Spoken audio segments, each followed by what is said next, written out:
Hello बच्चों, let's read the question. The ratio of de Broglie wavelength of proton and alpha particles having same kinetic energy is. Here we have given four options.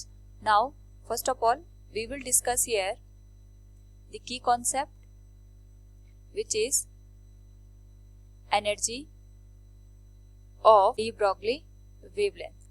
तो जब भी हम यहाँ पे D Broglie wavelength की बात करते हैं, उस पर्टिकुलर केस में the energy is given as lambda E equals the wavelength is given as in terms of energy lambda equals h divided by 2 into M into E.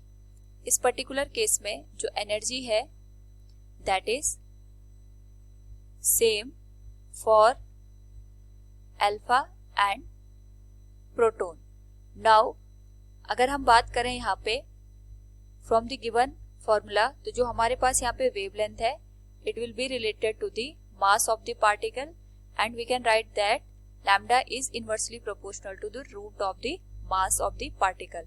So for the alpha and proton अगर हम यहाँ पे ratio लें, it will be wavelength of proton divided by wavelength of alpha particle. It is written as mass of alpha particle divided by mass of proton, और यहाँ पे दोनों का स्क्वायर रूट हो जाएगा। तो जो मास ऑफ अल्फा पार्टिकल है that is 4 times of the mass of the proton.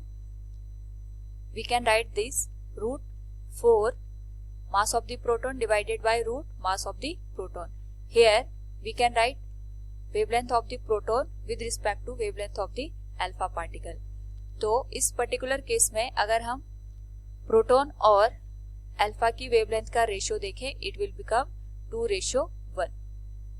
So from the given question अगर हम यहाँ पे बात करें the ratio of de Broglie wavelength of proton and alpha particle having the same kinetic energy 2:1, option C will be the correct answer. Hope all you understood it. Thank you and best of luck.